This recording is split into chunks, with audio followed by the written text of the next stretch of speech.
हरे कृष्ण हरे कृष्ण हरे कृष्ण हरे कृष्ण।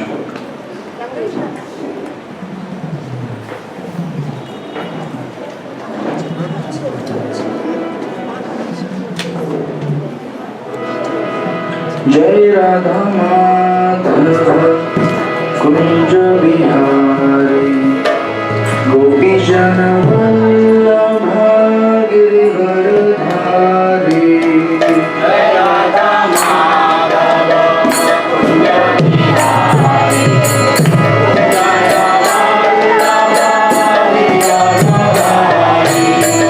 जय राधा माधव कुंज बिहारी गोपी जन वल्लभ गिरिवरधारी। जय राधा माधव कुंज बिहारी गोपी जन वल्लभ गिरिवरधारी। यशोदानंदन ब्रज जन रंजन यमुना तीरावनचारे। यशोदानंदन ब्रज रंजन यमुना तीरावनचारे। यशोदानंदन ब्रज जन रंजन यमुना तीरावनचारे। यशोदानंदन ब्रज जन रंजन यमुना तीरावनचारे। जय राधा माधव कुंज बिहारी गोपी जन वल्लभ गिरिवरधारी। जय राधा माधव कुंज बिहारी गोपी जन वल्लभ गिरिवरधारी। यशोदानंदन ब्रज जन रंजन यमुना तीरावनचारे। यशोदानंदन ब्रज जन रंजन यमुना तीरावनचारे। हरे कृष्ण कृष्ण कृष्ण हरे हरे हरे राम राम राम हरे हरे। हरे कृष्ण कृष्ण कृष्ण हरे हरे हरे राम राम राम हरे हरे। हरे कृष्ण कृष्ण कृष्ण हरे हरे हरे राम राम राम हरे हरे। हरे कृष्ण कृष्ण कृष्ण हरे हरे हरे राम राम राम हरे हरे। हरे कृष्ण कृष्ण कृष्ण हरे हरे हरे राम राम राम हरे हरे।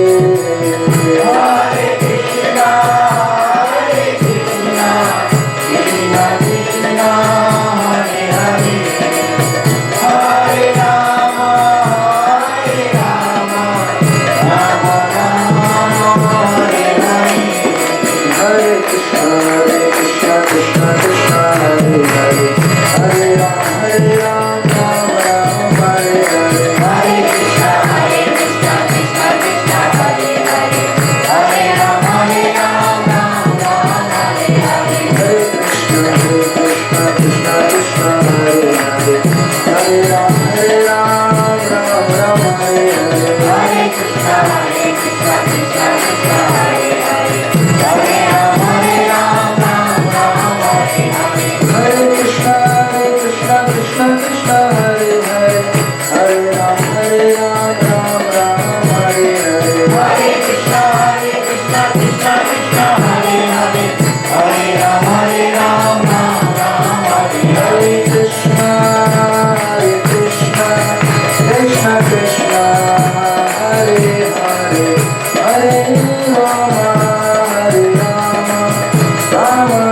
जय श्री राम संकीर्तन महावीर की जय।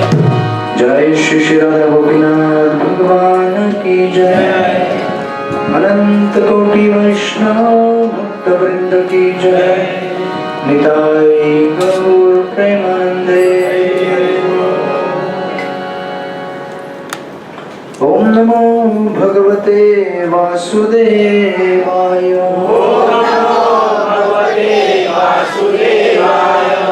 ओम नमो भगवते वासुदेवाय।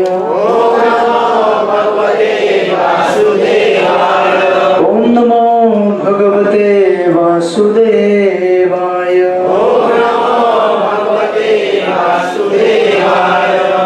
ओम अज्ञानतिमिरान्धस्य ज्ञानाञ्जनशलाकया चक्षुरुन्मिलितं येन तस्मै श्रीगुरवे नमः। नमो ओम विष्णुपदाय कृष्णपृष्ठाय भूतले श्रीमते भक्तिवेदांत स्वामी नामिने। नमस्ते सरस्वती देवे गौरवाणी प्रचारिणे निर्विशेष शून्यवादी पाश्चात्य देशतारिणे। जय श्री कृष्ण चैतन्य प्रभु नित्यानंद श्री अद्वैत गदाधर श्रीवासदि गौर भक्तवृंद। हरे कृष्णा कृष्णा कृष्णा हरे हरे हरे राम राम राम हरे हरे। हरे कृष्णा कृष्णा कृष्णा हरे हरे हरे राम राम राम हरे हरे। हरे कृष्णा कृष्णा कृष्णा हरे हरे हरे राम राम राम हरे हरे। भगवान को चढ़ाए।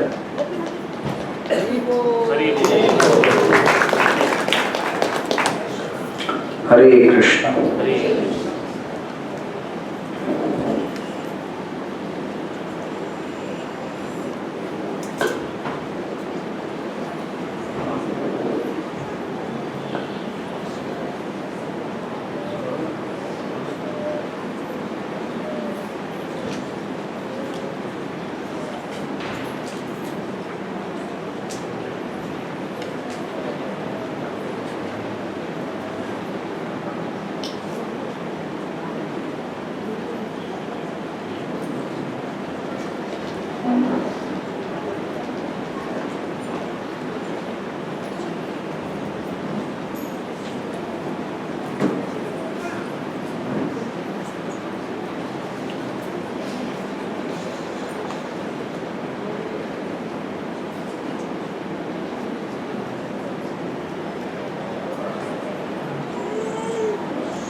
हरे कृष्ण।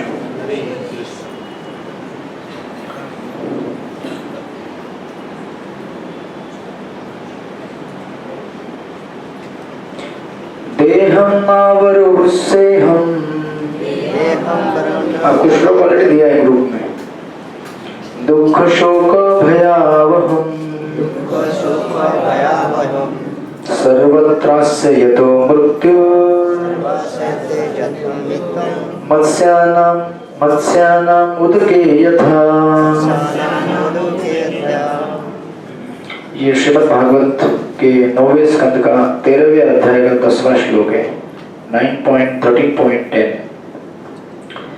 अनुवाद और तात्पर्य श्रील प्रभुपाद द्वारा।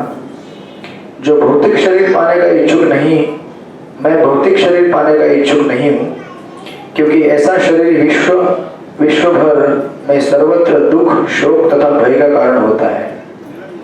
जिस तरह की जल में रहने वाली मछली मृत्यु के भय में सदैव चिंताग्रस्त रहती है। तात्पर्य, चाहे उच्चलोक हो या अधोलोक, भौतिक शरीर की मृत्यु निश्चित है। जीव जब अधोलोक में या निम्न योनि में होता है तो वह अल्पकाल में मर जाता है, और उच्चलोक में या उच्च योनि में जीव दीर्घकाल तक जीवित रहता है, किंतु मृत्यु निश्चित होती है। इस तथ्य को समझना चाहिए। मनुष्य जीवन पाकर मानव को तपस्या द्वारा जन्म, मृत्यु, जरा तथा रोगों को समाप्त करने का प्रयत्न करना चाहिए। मानव सभ्यता का उद्देश्य है मृत्यु संसार वर्तमनि अर्थात जन्म मृत्यु के चक्र को रोकना। यह तभी संभव है जब मनुष्य कृष्ण भावनाविद हो, अर्थात वह भगवान के चरण कमलों की शरण में जा चुका हो। अन्यथा उसे इस भौतिक संसार में पड़े पड़े सड़ना होगा और जन्म, मृत्यु, जरा तथा रोग से प्रभावित होने वाला भौतिक शरीर धारण करना होगा। यहाँ पर जल में रहने वाले मछली का उदाहरण दिया गया है। यद्यपि जल मछली के रहने के लिए अत्यंत उपयुक्त स्थान है, किंतु मछली कभी भी मृत्यु की चिंता से मुक्त नहीं हो पाती, क्योंकि बड़ी बड़ी मछलियां छोटी छोटी मछलियों को खाने के लिए सदा उत्सुक रहती हैं। फल्गुनी तत्र महताम, सारे जीव अपने से बड़े जीवों के ग्रास बनते हैं। यह प्रकृति की रीति है। अहस्तानि सहस्तानि अपदानि चतुष्पदाम, फल्गुनी तत्र महताम जीवस्य जीवनम। जो बिना हाथ वाले जीव हैं वे हाथ वाले जीवों के शिकार बनते हैं। जो पांव से विहीन हैं वे चौपाइयों के शिकार होते हैं। निर्बल बलवानों के अधीन होते हैं, और यह सामान्य नियम लागू होता है कि एक जीव दूसरे का आहार होता है। भागवत 1:13-47। भगवान ने इस संसार की ऐसी रचना की है कि एक जीव दूसरे का भोजन बना हुआ है। इस तरह जीवन संघर्ष चल रहा है, और यद्यपि हम योग्यतम की उत्तर जीविता की बातें करते हैं, किंतु कोई भी जीव भगवत भक्त हुए बिना मृत्यु से बच नहीं सकता। हरिम बिना नैव स्मृतिम तरन्ति, भक्त बने बिना कोई भी जन्म मृत्यु के चक्र से नहीं छूट सकता। इसकी पुष्टि भगवद गीता में भी हुई है। अप्राप्य माम निवर्तन्ते मृत्यु संसार वर्तनी। जिसे कृष्ण के चरण की शरण प्राप्त नहीं होती है, उसे जन्म मृत्यु के चक्र में ऊपर नीचे घूमना पड़ता है। श्रील प्रभुपाद की जय। हरे कृष्ण। आप सब लोगों का स्वागत है हमारे साप्ताहिक कार्यक्रम में। तो हम लोग आपका श्री श्री राधा गोपीनाथ मंदिर और संडे कार्यक्रम के हमारे आयोजक, उनकी तरफ से आपका स्वागत करते हैं, अभिनंदन करते हैं। हरे कृष्ण। आपका कीमती समय निकालने के लिए धन्यवाद। तो इस श्लोक में, ये श्रीमद् भागवत के 9वें स्कंद का 13वें अध्याय का श्लोक है। 13वां अध्याय महाराज निमि की वंशावली। तो महाराज निमि द्वारा गाया गया एक श्लोक है ये। तो महाराज निमि कहते हैं, जब महाराज निमि को श्राप मिला था और उनकी मृत्यु हो गई थी, बाद में देवताओं ने उनको कहा कि आपको शरीर चाहिए तो हम दे सकते हैं। तब निमि महाराज ने श्लोक बोला कि मुझे नहीं चाहिए शरीर, भौतिक शरीर नहीं चाहिए मुझे। क्यों नहीं चाहिए, उसका उत्तर इस श्लोक में दिया है। मैं भौतिक शरीर पाने का इच्छुक नहीं, क्योंकि ऐसा शरीर विश्व भर में सर्वत्र दुख, शोक तथा भय का कारण होता है। बराबर है। हम चलते हैं, हमारे साथ साथ क्या चलता है?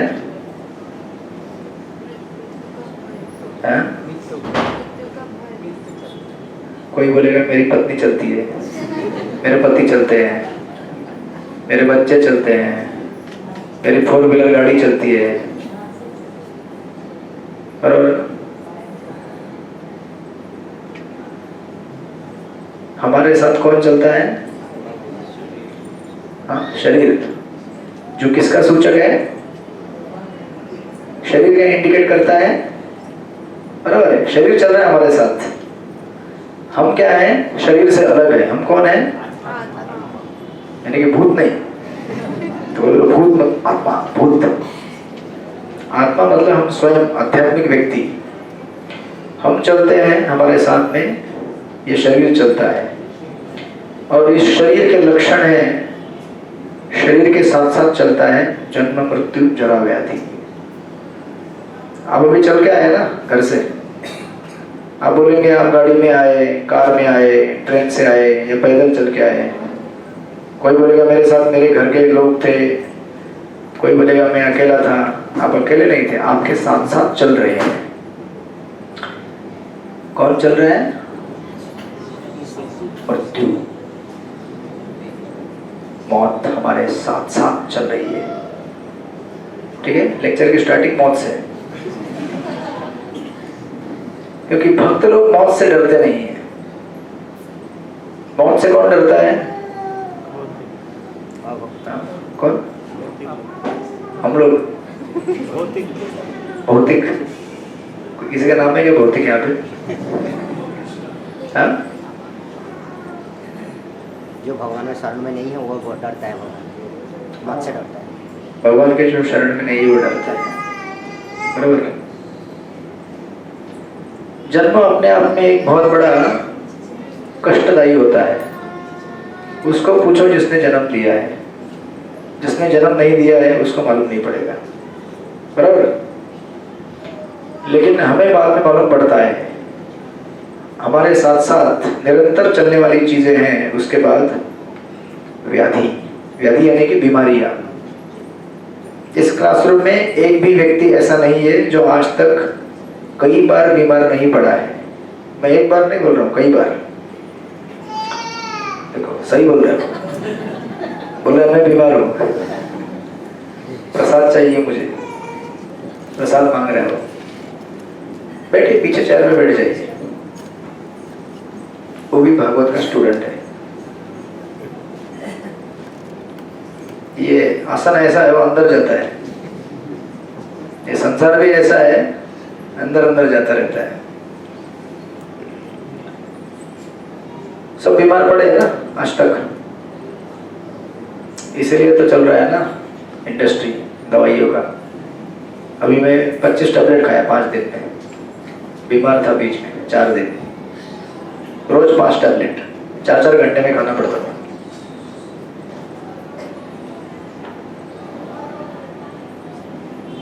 आप भी खाते हैं ना? नहीं खाते? आप LIC एजेंट है ना? देखिए भाई किसको पॉलिसी चाहिए? इधर LIC वाले हैं। आपका बिजनेस करा रहा हूँ, कुछ परसेंट मुझे भी देना। मैं भी LIC एजेंट था 2008-9 के आसपास।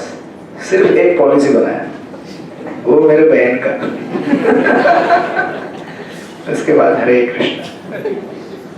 अभी भी मेरे पास है लाइसेंस, रिन्यू कर सकता हूँ। कर सकते हैं क्या लाइसेंस? नहीं ना, गया वो, इनएक्टिव हो गया। फिर एग्जाम देना पड़ेगा। ले लेना भाई, किसी को चाहिए तो मेरे पास है LIC। तो हमारे साथ साथ बीमारी चलती रहती है। हमको पता नहीं है बीमारी चल रही है हमारे साथ साथ। कभी कभी प्रकट होती है, कभी अप्रकट होती है, लेकिन हम भूल जाते हैं कि हमारे साथ साथ बीमारी चलती है, हमारे साथ साथ बुढ़ापा चलता है, और हमारे साथ साथ मृत्यु चलती है। बराबर है? बड़ा गंभीर विषय है, लेकिन आप लोग हंस देते हैं। मतलब भक्त क्या है? बिंदास है, चलेगा, मौत आएगी तो भी चलेगा।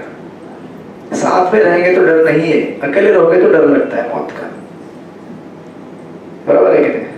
सत्संग का यही इसलिए लाभ है। सत्संग में हम खुशी खुशी 1.5 घंटा बैठ के कथा सुन लेते हैं, मालूम नहीं पड़ता है। बराबर। जपा करना हो तो इसलिए कहाँ करना चाहिए? सत्संग में, चाहे वो ऑनलाइन हो या ऑफलाइन हो। नहीं हो तो भी किसी ग्रुप में बने रहिए जहां लोग आपको पीछा करते रहे, जपा हुआ कि नहीं भाई, जपा हुआ कि नहीं। बाहर के लोग पूछते रहते हैं ना, सोशल मीडिया मतलब क्या है, फेसबुक, इंस्टाग्राम, यूट्यूब क्या है, वो पूछता रहता है आज कितना मजा किया, मजा कर रहे हो कि नहीं कर रहे हो, पूछता रहता है। फेसबुक, इंस्टाग्राम कंटिन्यूसली पूछता रहता है मजा किया कि नहीं जीवन में, ये देखो मजा करो, यहाँ जाओ, ये खाओ, वो करो। इसलिए लोग संसार में उस दिशा में लगे रहते हैं। उसी प्रकार भक्तों का संग ऐसा होना चाहिए जो हमें हमेशा पूछते रहे, जपा हुआ क्या आज, जपा हुआ क्या, कितना हुआ, पढ़ाई किया क्या। नहीं तो कौन याद दिलाएगा आपको। इसीलिए सत्संग चाहिए। फिर ऐसे सत्संग में हम जन्म मृत्यु जरा व्याधि को आराम से झेल सकते हैं।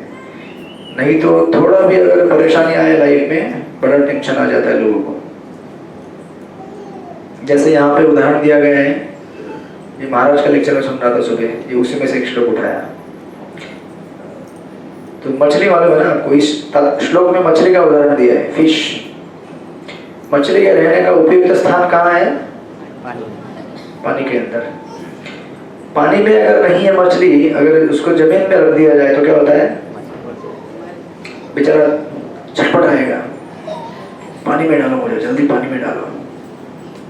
न कहीं चल सकता है, न घूम सकता है बेचारा। और कंटिन्यूअसली कड़क तेज धूप उसके ऊपर गिरती है, उस धूप से बेचारा एकदम स्कॉर्चिंग हीट उसको कंप्लीटली जला डालती है। तो पानी कब मिलेगा, पानी कब मिलेगा। तो अभी समझो उसको अगर पानी में डाल दिया जाए, जैसे पानी में जाता है ऑक्सीजन लेना चालू करता है, पानी में घुला हुआ। फिर जैसे पानी में गया, थोड़ा तंदुरुस्त हो गया, बस अब तो क्या है, देखा फिश टैंक के अंदर यहां से वहां छलांग मारेगा, उल्टी उड़ी मारेगा। ठीक है, समरसॉल्ट, समंदर में जाते हैं या कभी नदी में तैरने जाते हैं बच्चे, क्या उठपड़ा ऐसे खुदी मारेंगे, ऐसे मारेंगे, ये करेंगे, वो करेंगे। वो फिश टैंक के अंदर देखने कभी मछली को, उसको देखेंगे ना, उसको समझ जाती है मेरे को देख रहे हैं, अभी मुझे क्या करना है, अपना कर्तव्य दिखाना है। तो ये कोने से वो कोने में फास्ट, इधर से उधर, तुरंत ऐसा उल्टी उड़ी मारेगा, ऐसा जंप मारेगा, यहाँ वहाँ, बहुत मजे लेता है वो। लेकिन उसको पता है ये मजा ज्यादा टिकेगा नहीं, क्योंकि बड़ी मछली पास में भटक रही है, कभी भी बड़ी मछली मेरे को निगल सकती है। ये कांस्टेंट भय उसके साथ लगा रहता है। अब अगर जिंदगी को एंजॉय करना है तो भय के साथ क्या एंजॉय कर पाओगे। अगर मालूम पड़े इस कमरे के अंदर, या कितने लोगों को डर लगता है मौत से? हाथ ऊपर कीजिए। किसी को डरने लगता है? आपको डरने लगता है? डरने लगता है? नहीं डर लगता है। एक काम करते हैं, एक बर्तन में भर के कॉकरोच लेके आओ। किचन में एक कॉकरोच देखेगा, कॉकरोच, एक चिपकली देख लिया, समझो इस रूम के अंदर एक बड़ा एक कोबरा सांप लाके छोड़ देते हैं, जहरीला है। सारे दरवाजा लगा दो, ठीक है, खिड़की विड़की, कहीं सांप को जाने का जगह नहीं, आपको भी जाने का जगह नहीं है। बस तब देखते हैं हो जाए क्या। साथ साथ पले बड़े बोलते हैं क्या? अनंतशाही प्रभु, आपको नाम इसलिए मिला क्या अनंतशाही? आप बोल रहे हैं प्रभु जी मजाक कर रहे हैं, थोड़ी लेके आएंगे यहाँ पे साहब, सचमुच ला दिया तो। देखिए, जिंदगी और मौत का सामना जब करना होता है ना, तब अच्छे अच्छे के छक्के छुड़ जाते हैं। देखो वो बोल रहे हैं मजे कर लो, टाइम हो जाएगा ना, सबको यहाँ से जाना पड़ेगा। कभी चिड़िया को देखा है? चिड़िया कैसे अनाज दाना चुनती है, कितना सर हिलाती है, यहाँ वहाँ यहाँ वहाँ। क्या करती है वो? देखती है कोई मारने नहीं आ रहा, इतना भय के साथ भोजन ग्रहण करती है। अगर आपको ऐसे कहा जाए, आप भोजन ग्रहण कर रहे हैं और कंटिन्यूसली कोई मार तो नहीं रहे, कोई मार तो नहीं रहे, आप आनंद ले पाएंगे क्या उसका? कितना भय है संसार में, सोचिए जरा। मच्छर को देखा है आपने कभी? बेचारा आता है, वो बोलता है प्रभु घर में आ गए, मेरा लंच आ गया, सुबह से भूखा था मैं, ये मंदिर में सुबह से गया, अभी तक नहीं आया, अभी मंदिर से आया, वो भी प्रसाद खा के आया, तो आज मुझे भी मिलेगा मेरा लंच ब्रेकफास्ट डिनर एक साथ। और वो आता है और आपको पता चलता है मच्छर बेचारा वो बैठा डिनर लेने के लिए और आप भी तैयार है उसको भेजने के लिए। तो ये संसार में अवस्था है, माना है ना ऐसे। बेचारा डिनर करने बैठा है और फिर खत्म कर दिया उसको आपने। आप अगर डिनर करने बैठे और कोई आपको पीछे से आके मार दे, कैसा लगेगा आपको? बट यही संसार में हो रहा है, क्योंकि संसार ऐसा भयावह है। इसलिए अगर मछली उस पानी में भी चली जाए, उसके रहने के उपयुक्त स्थान भी उसे मिले, लेकिन फिर भी उस स्थान में उसे निरंतर भय बना रहता है कि जो मैंने आज बनाया है, ये यहाँ से वहां मैं कूदी मार रहा हूँ, जग मार रहा हूँ, मजा कर रहा हूँ। आप सिर्फ देखना कभी, है ना, कैसे घूमते रहो मछलियां एकदम ऐसे ऐसे ऐसे, यहाँ से वहां, वहां से यहाँ। मानो अभी पूरा समंदर जीत लिया है, लेकिन वो समंदर कितना भयावह है उसको मालूम नहीं है। उसी तरह से उसने जो भी बनाया है, कमाया है, किसी भी क्षण उससे बड़ी मछली समाप्त कर सकती है। उसी प्रकार आज हमने जो भी कमाया है, धन दौलत, इज्जत, पैसा पानी, घर परिवार, किसी भी क्षण समाप्त हो सकता है, हो सकता है। इसीलिए जो व्यक्ति बुद्धिमान होते हैं वो इंतजार नहीं करते, किसका? कि सब समाप्त हो जाए उसके बाद चिल्लाऊंगा। वो अभी से चिल्लाना चालू करते हैं, अरे खत्म हो रहा है, खत्म हो रहा है, सब खत्म होने वाले हैं। एक बहुत पुराना मूवी था, मैं किसी को याद नहीं दिलाऊंगा, मुझे याद आया। उसमें एक कैरेक्टर था, उसको बेचारे को, है ना, उसका घर परिवार लूट लिया था डाकुओं ने। याद मत करना कौन सी मूवी है, लोग चालू प्रोसेस चालू हो गया, कौन सा था ये। तो उसको जीवन में इतना बड़ा शॉक लगता है कि कोई एक बाद में वो हीरो की एंट्री होता है उस मूवी में, ठीक है। वो हीरो आता है शहर में, उसको देखता है तो वो पागल जैसे हो गए। वो बोलती है वो मर गया, वो भी मर गया, तू भी मरेगा, सब मरेंगे। याद मत करना। जो बोल रही है सच बोल रही है। मतलब वो एक बहुत बड़ा डाकू रहता है, सबको मारने वाला होता है, लेकिन हीरो जीतेगा उस पिक्चर में। इधर कोई जीतने वाला है नहीं, ठीक है, इधर सब मरने वाले हैं। तो बोलती तू मरेगा, वो मरेगा, सब मरने वाले हैं। इस तरह से इस श्लोक में इतने सुंदर तरीके से प्रभुपाद ने बताया है कि हम संसार में कितनी भी बड़ी उपलब्धियां प्राप्त करें, इन सारी उपलब्धियों को जब तक हम भगवत परायण नहीं बनाते, भगवान के चरणों में समर्पित नहीं करते, ये सारी उपलब्धियां क्या है? शून्य के समान है। ये कभी भी हमसे भगवान छीन के लेके जा सकते हैं, रादर भगवान से ज्यादा माया। इसीलिए किसी भी चीज का जरा भी तनिक भी गर्व नहीं करना है, ना उसको त्यागना है। कुछ लोग ऐसे बोलते हैं, अरे अरे ये सब चीज रखने से ना बड़ा गर्व आता है, मैं तो रखूंगा ही नहीं इसको। एक स्वामी थे, वो बोले कि पैसा मैं हाथ नहीं लगाऊंगा, माया है ये। तो उनके बिस्तर में कहीं से 2-3 रुपए का कॉइन गया, माया हटाओ हटाओ, कॉइन हटाओ यहाँ से। प्रभुपाद को ये बता रहे थे जूहू में कुछ शिष्यगण। प्रभुपाद बोले काम करो, एक सूटकेस खोलो, सारा पैसा रखो, मेरा फोटो खींचो, मैं ऐसे पकड़ रहा हूँ। ऐसा फोटो खींचो मेरा और भेज दो। क्योंकि पैसा अगर है तो भी मैं क्या करने वाला हूँ उसको? भगवान के, जो जिसका है उसके पास लेके जाने वाला हूँ, तब जाके हम सेफ है। त्यागने से भी हम खुश नहीं रहेंगे, उसको भोगने से भी खुश नहीं रहेंगे, हम उसको सेवा में लगाने से खुश रहेंगे। इसलिए हमारा सिद्धांत क्या है? ना हमें त्यागना है, ना हमें भोग लेना है, हमें क्या करना है? प्रसाद लेना है। क्या लेना है हमें? शांत। हरे कृष्ण कृष्ण कृष्ण हरे हरे, हरे राम राम राम हरे हरे। सो इसलिए जब हमें पता है कि हमारे साथ साथ मौत चल रही है, बुढ़ापा चल रहा है, बीमारी चल रही है, हमें हमेशा इस बात का ध्यान रहना चाहिए कि जीवन में मुझे क्या कमाना है ना, क्योंकि लेके जाने के लिए तो चीजें खड़ी हैं वहां पे। महाराज जी बता रहे थे कि इंसान जीवन भर संघर्ष करता है। जैसे मछली है ना, वो जो पानी के बाहर है, वो संघर्ष करती है, मैं पानी में कब जाऊंगी, पानी में कब जाऊंगी, पानी में कब जाऊंगी।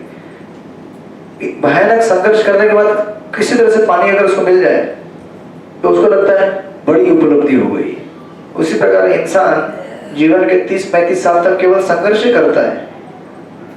जो भी आज 30-35 साल के हैं, वो 35 साल तक क्या किए हैं, संघर्ष किए हैं, जस्ट अपने आप को 2 पैरों के ऊपर ठीक से खड़ा करने के लिए। अभी थोड़ा सा नौकरी हो गया, शादी हो गई, बच्चे हो गए, तो बोलता है कि अभी थोड़ा सा एंजॉय करूंगा लाइफ को। अभी क्या एंजॉय करेगा? 35-30 होने के बाद तो बॉडी में से विकार चालू होते हैं, है ना। दांत हिलना चालू हो जाता है, अपने आप दांत हिलना चालू, वो नाचना चालू करते हैं, बोलते हैं छोड़ दो हमें यहाँ से, अभी हो गया बहुत, है ना। कितने लोगों के बाल पके हैं और शैम्पू लगाते हैं? सच सच बोलो, सब लगाते हैं ना। शैम्पू मतलब काला कलर तो बोल रहा हूँ मैं, एशियन पेंट लगाओगे। ऑयल पेंट नहीं बोल रहा, वो आपका वो बालों वाला। हमको टेंशन नहीं है।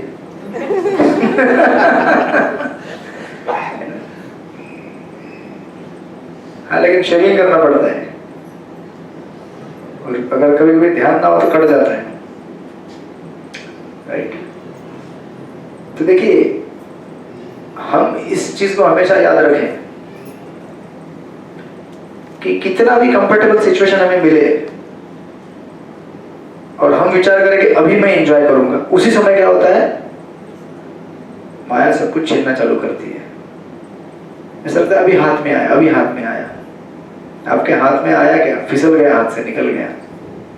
जिस प्रकार मछली, उसको लगता है कि हाँ अभी मैं समुद्र में आ गई, अब देखना कैसे मैं जंप मारती हूँ यहाँ से वहां। मारो, कभी के बार जब बड़े मछली के मुंह में जाएगा सीधा, पता भी नहीं चलेगा। बड़ा मच्छा, प्रोपा तो हिंदी में कहते बड़ा मच्छा निकल गया छोटे मछलियों को, फिनिश एक टाइम में।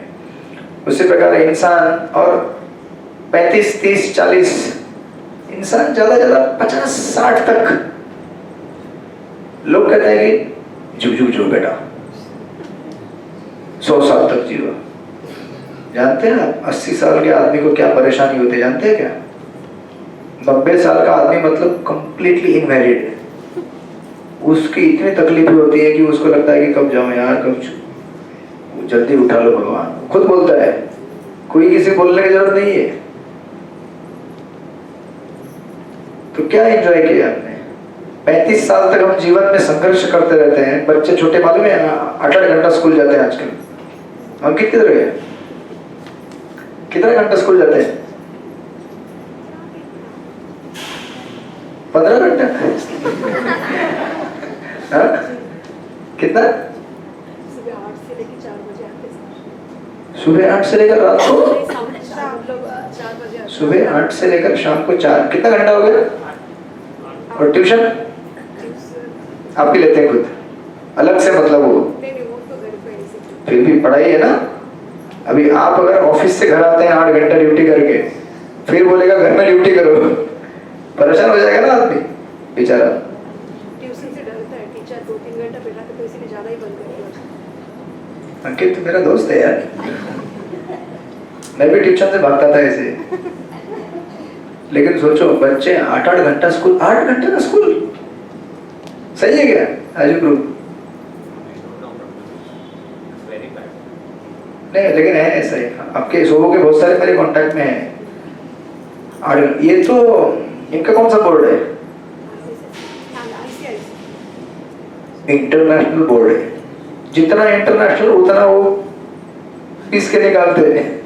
हमारा तो एसएससी बोर्ड था, है ना। तो मुझे अभी एसएससी में भी 8 घंटा है, मेरी बेटी जाती है। अच्छा, वो एसएससी वाली है क्या? हाँ, अभी तो कहीं छुटकारा ही नहीं है, सब जगह बड़ी बड़ी मछलियाँ हैं।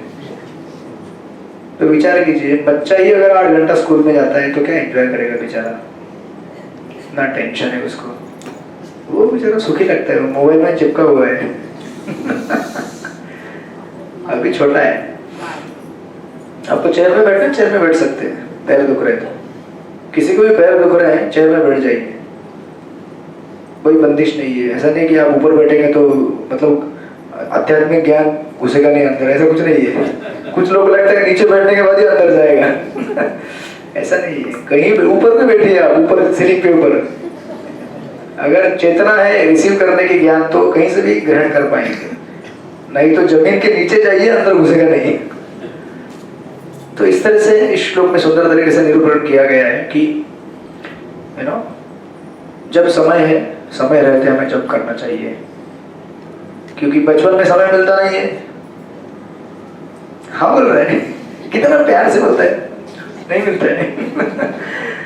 बचपन में समय नहीं है, बुढ़ापे में इच्छा नहीं है, ताकत नहीं है, जवानी में बिजी है, समर सॉल्व कर रहा है, यहाँ से वहाँ बुद्धि मारता है, मजा करता है। इसलिए प्रहलाद महाराज कहते हैं कौमारो आचरण। जो पहले से ट्रेनिंग नहीं दिया जाएगा तो ट्रेनिंग पूरा नहीं होगा आगे जाकर। इसलिए आज सत्संग में आप पहले दिन आते हैं, दूसरे दिन आते हैं, 1 महीना 2 महीना, अगर जब स्टार्ट कर दिए तो करेंगे, नहीं तो फिर सालों साल ऐसे आते रहेंगे। अगर जब करने का आदत नहीं लगाएंगे ना, ऐसे कुछ लोग हैं जो सालों से आ रहे हैं लेकिन आदत नहीं लगाया तो ऐसे आते रहोगे, आओगे, एंजॉय करोगे, कोई प्रॉब्लम नहीं है उसमें, अच्छी बात है। लेकिन दवाई नहीं लोगे अस्पताल आकर, बीमारी वैसे बनी रहेगी। महामंत्र क्या है? दवाई है। प्रभुपाद कहते हैं कि मरीज को 2 चीजों की आवश्यकता होती है, दवाई और अच्छा भोजन। दवाई क्या है? हरे कृष्णा कृष्ण कृष्ण हरे हरे, हरे राम राम राम हरे। और अच्छा भोजन क्या है? प्रसाद, जो भगवान को अर्पित किया गया है। ये 2 चीजें ग्रहण करने से व्यक्ति स्वस्थ बनता है, निरोगी होता है, राइट।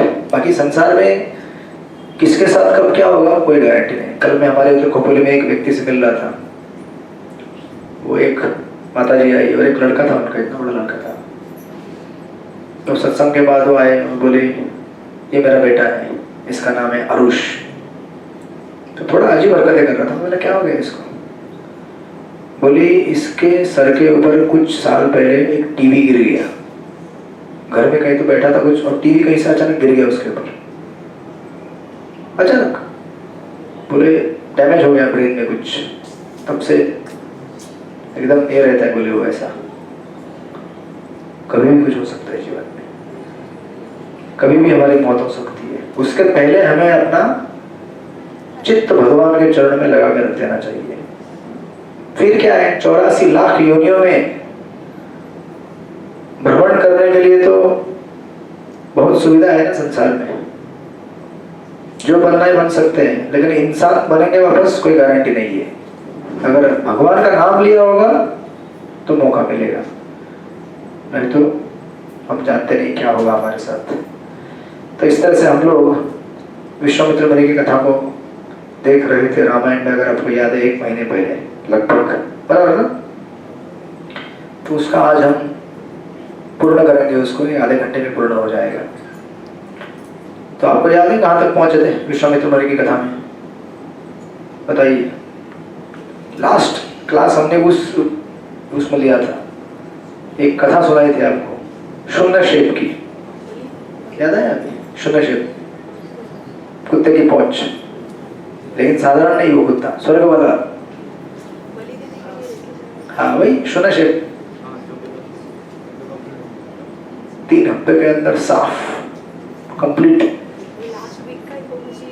लास्ट वीक का ही साफ हो गया। लास्ट वीक का इसी से याद आ रहा है ना, इसीलिए। अच्छा चलो कोई बात नहीं। तो शून्यक्षेप करके कैरेक्टर थे। आप रिकैप कीजिए विश्वामित्र की स्टोरी। विश्वामित्र मुनि और वशिष्ठ मुनि का झगड़ा था। विश्वामित्र मुनि बनना चाहते थे ब्रह्म ऋषि, इसलिए उन्होंने शिव जी का तपस्या किया। अस्त्र पहले तो सबसे पहले उन्होंने युद्ध किया था वशिष्ठ मुनि के साथ, तो गाय ने उनको हरा दिया था बहुत सारे सैनिक निकाल कर। उसके बाद फिर विश्वामित्र मुनि ने तपस्या किया और शिव जी को प्रसन्न करके बहुत सारे अस्त्र शस्त्र लिए, उसके माध्यम से उन्होंने अटैक किया, लेकिन फिर भी उस समय उनके ब्रह्मदंड से हार गए। फिर बोले मुझे तपस्या करना है और बहुत बड़ा ब्रह्म ऋषि बनना है। तो उनके रास्ते में कौन आ गया? कौन आ गया? त्रिशंकु, याद है? और त्रिशंकु ने उनको हालत खराब कर दी उनकी। त्रिशंकु बोला प्रभु आप ही तो हैं मेरा उद्धार करने वाले, इस संसार में आपके अलावा मेरा और कोई नहीं है प्रभु, बस खत्म। ऐसा किसी ने एक बार आपको बोल दिया प्रभु आपके अलावा तो मेरा कोई नहीं है, अब तो क्या, उसके लिए जी जान लगाने को तैयार हो जाएगा। सामने वाला कौन है क्या है कुछ नहीं देखता, आदमी कितना प्यार करता है मुझसे, आज तक पूरे जीवन में इतना प्रेम करने वाला कोई नहीं मिला, तू ही मेरी जान, बस खत्म। बेचारा त्रिशंकु उसको पूरी तरह खत्म कर दिए विश्वामित्र मुनि को, याद है ना? त्रिशंकु ने क्या कर दिया? मुझे स्वर्ग जाना है। इंद्र बोले आप स्वर्ग में नहीं आ सकते। विश्वामित्र ने बोले आपको स्वर्ग में जाना ही है। तो उन्होंने अपनी सारी शक्ति लगा के एक दूसरा स्वर्ग तैयार कर दिया। उस स्वर्ग को तैयार करने के बाद उसको मेंटेन नहीं करना पड़ेगा ना, उनका सर फटने लगा। तो उस समय भगवान विष्णु प्रकट हुए, बोले और बनाओ स्वर्ग, और बनाओ, बड़ी इच्छा है तुम्हारी, एक तुमको मिल गया चाहने वाला, उसके लिए जी जान लगा दे। देखा नहीं वो कौन है क्या है, कितना प्रेम करता है या नहीं करता है।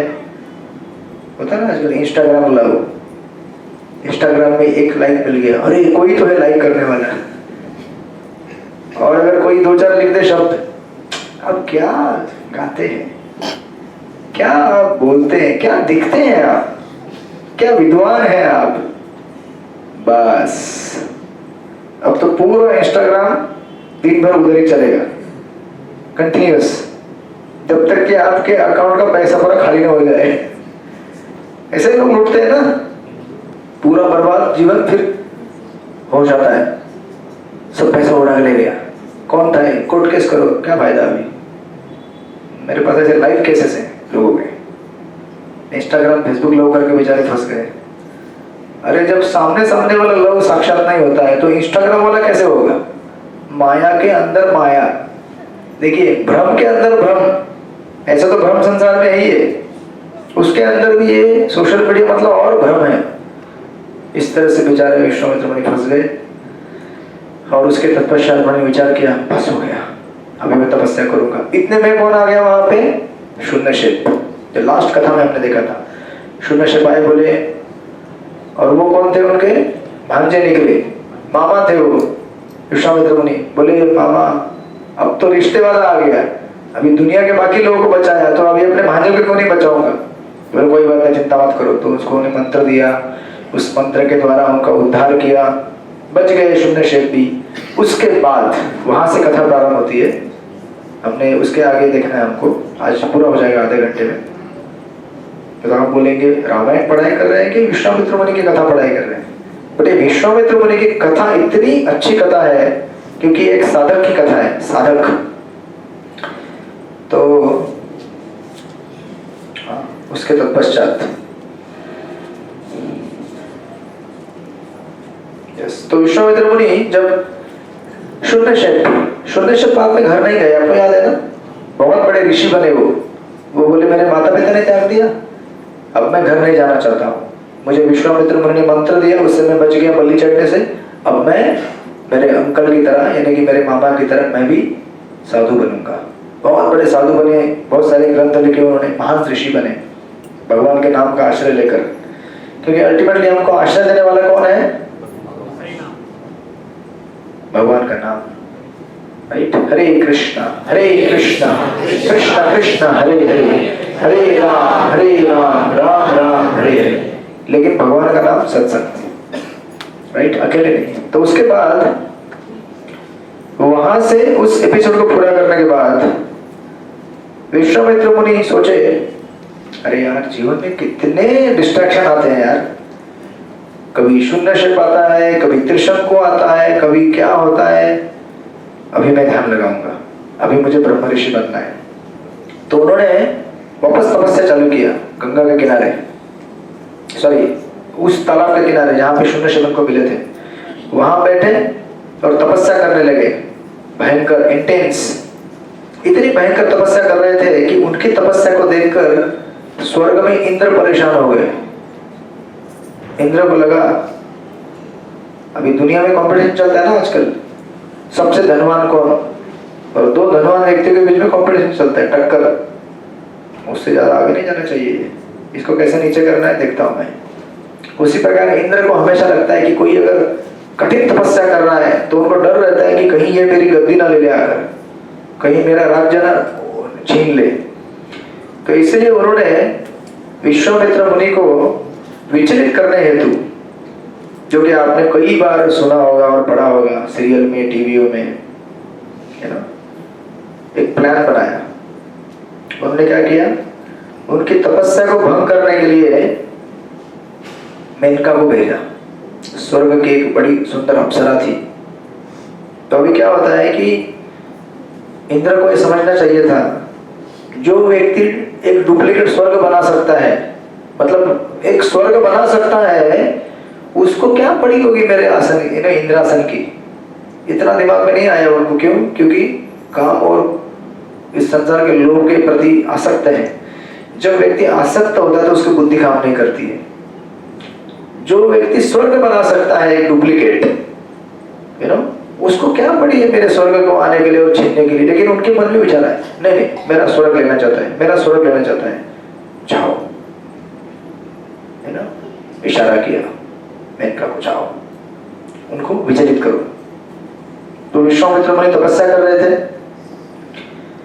एकदम गंभीर अवस्था में तालाब के किनारे बैठकर, और इस बार उन्होंने ध्यान लगाया था कि किसी चीज से विचलित नहीं होना है, अभी मुझे ब्रह्म ऋषि बनना है। इतने में मेनका वहां पे आ गई। अब देखिए, ये जो कथा है ये हमारे लाइफ के पैरेलल है। हम भी कैसे भटक सकते हैं संसार में। ऐसा नहीं कि यहाँ पे केवल कोई एक स्त्री पुरुष को भटका रही है, बट इंद्रिय विषय की वस्तुएं इंसान को कैसे भटकाती हैं। तो विश्वामित्र मुनि के लिए कोई स्त्री थी, आपके लिए हो सकता है मोबाइल हो, मोबाइल भी आता है ना। जैसे मेनका आ गई तो मेनका ने क्या किया, उनके पैरों की पैजन का आवाज आने लगा, घुंघरू का छिन छिन छिन बजने लगा। मैं इतना अच्छा ड्रामेटिक नहीं देता हूँ लेकिन बजने लगा। तो अभी बैठे थे तपस्या में, ध्यान लगा था, है ना, साधना कर रहे थे। अब स्वर्ग के जो निवासी होते हैं उनके शरीर से भी सुंदर सुगंध आती है, एकदम तेज, जैसे अभी एसी में से कभी भी आता ना आपका, आज नहीं आ रहा है क्या? आ रहा है थोड़ा थोड़ा, नहीं आ रहा। अगर डाल देना उधर से स्ट्रॉन्ग एक ऐसा खुशबू आएगा अचानक, आप बोलेंगे हाँ। तो अगर जब भी कर रहे हैं तो भी आपका ध्यान भटकेगा, हाँ बड़ा अच्छा लग रहा है। तो विश्वामित्र मुनि उधर कोई एसी नहीं लगा था, तो मेनका आ गई, तालाब में गई, नहाने लगी मस्त एकदम समर सॉल्ट उस मछली की तरह, और सारे गहनों का आवाज आने लगा, घूमने लगी यहाँ वहाँ, उनके शरीर से सुगंध फैलने लगा। उस समय विश्वामित्र मुनि बोलने लगे, ये बड़ा सुंदर सुगंध कहाँ से आ रहा है। अब हो गया डिस्ट्रैक्शन चालू। अब जब घुंघरू की आवाज आई थी तो ऐसा भी सोचना चाहिए था कि शायद मंदिर में घंटी बजती है, उसका आवाज आ रहा है छिन छिन छिन छिन, लेकिन घंटी का आवाज नहीं समझ में आया उनको। और होता है ना, अगर आप आंखें बंद की है तो घंटी का आवाज भी आ सकता है ना। उनको आवाज कैसा आया, नहीं ये कुछ तो अलग आवाज लग रहा है, क्योंकि शुद्धि पूरी तरह से नहीं हुई थी ना। जब हमारा शुद्धिकरण पूर्ण नहीं होता है तो हम लोग चीजों को अलग तरीके से इंटरप्रेट कर लेते हैं। जो आवश्यक है उसको अनावश्यक मान लेते हैं, जो अनावश्यक है उसको आवश्यक मान लेते हैं।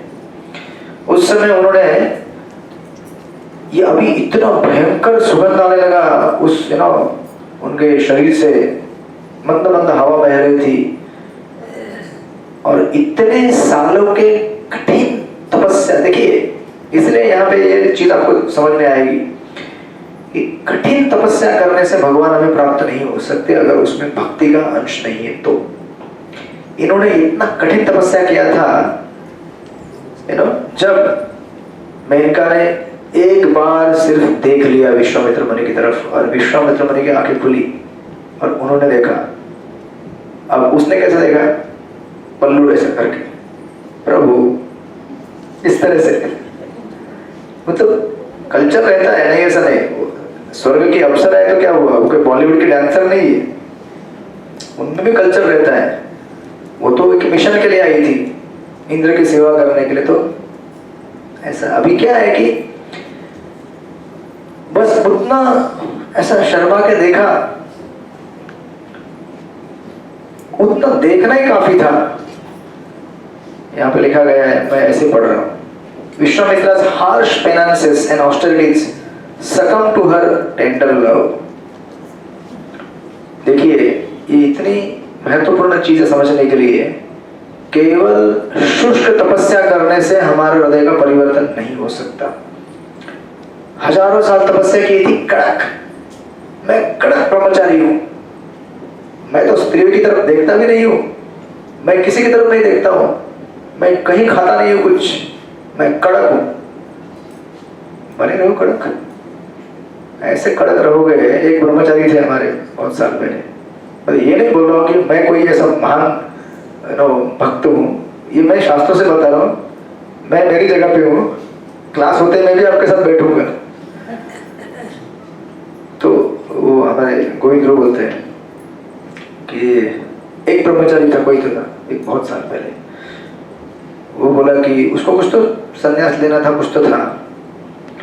तो ऐसे कुछ डिस्कशन चल रहा था कि क्वालिफिकेशन क्या होना चाहिए, क्राइटेरिया क्या होना चाहिए। तो वो बोला, मेरी माँ मर गई तभी भी नहीं रोया, मैं कड़क हूं, मेरी भावनाएं कभी बह नहीं जाती, मैं एकदम। तो बस उसका भी पॉइंट मिल ही गया। तो उसको प्रभु बोले, देख तू अपनी माँ के लिए नहीं रो सका, तू भगवान के लिए क्या रोएगा? बराबर है। भावना जो होती है अगर शुद्ध स्तर पे है, निस्वार्थ भाव से है, तो किसी व्यक्ति के लिए भी हो सकती है, भगवान के लिए भी हो सकती है। बोले तुम्हारे इस तथाकथित शुष्क तपस्या और घनघोर तुम्हारी तथाकथित पवित्रता से तुम भगवान को रिझा नहीं सकते हो, क्योंकि भगवान को पाने के लिए क्या चाहिए? सिंपल हार्ट चाहिए, जिसमें प्रेम की गंगा बहे, तपस्या की तलवार ना चले। हम कड़क हैं तो कड़क हो। विश्वामित्र मुनि जैसा कड़क हो सकता है क्या आप? कोई इतने कड़क थे वो, इतना जैसे मतलब एक हमारा एक डिवोटी था, वो बोलता था मेरी माँ बोलती है मैं मेरे बच्चों को लोहा बनाऊंगी। वो बोलता था मैं कड़क हूँ, कड़क रहता हूँ मैं, मेरी माँ ने मेरे को बचपन में ट्रेनिंग दिया है, मेरे बेटे को मैं लोहा बनाऊंगी, उसका हाथ कड़क।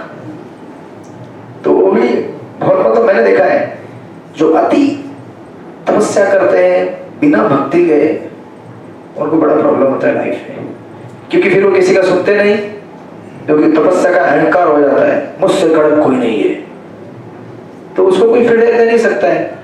इस समय यहाँ पे विश्वामित्र मुनि इतना कड़क थे, लेकिन मेनका का प्रेम भरा हृदय, एक स्त्री जो है ना, उसके पास बड़ा पावर होता है, जितना प्रेम दे सकती है उतना डिस्ट्रैक्ट भी कर सकती है, स्त्री या पुरुष दोनों में। तो जिसने 1000 साल से पानी नहीं पिया है, उसको अगर पानी का प्याला मिले, पानी पीना नहीं, नहीं पानी अभी आ गया सामने, लो पी लो। बोला था प्रसाद, पानी को प्रसाद बना के पी लो, नहीं पिया। तो ऐसा होता है। जब विश्वामित्र मुनि इतने कड़क थे और मेनका इतनी एकदम टेंडर, मतलब क्या है, नाजुक, हरे कृष्णा, बस वो प्रेम हर किसी को चाहिए।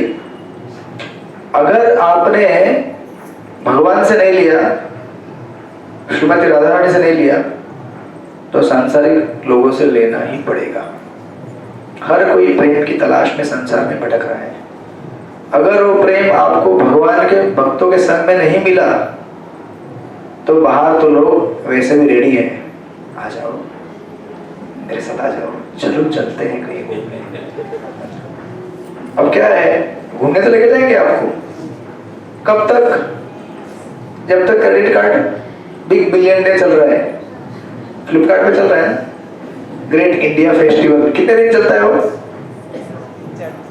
उस दिन में कुछ मेरे को चीज खरीदना था, मैं बोला देखते हैं क्या है इसमें ऑफर। ये बड़ा झंझट रहता है, वो ऐप नहीं था मेरे मोबाइल में, मैंने डाउनलोड कर लिया अमेजोन का।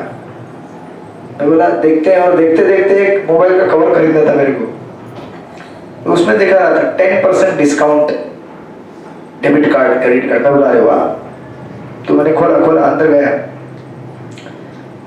तो अंदर जाके देखता हूँ, बोलता है खरीदारी के एंड में बोलता है अगर आपकी खरीदारी कम से कम 4,000 रुपए है तो 10% डिस्काउंट है।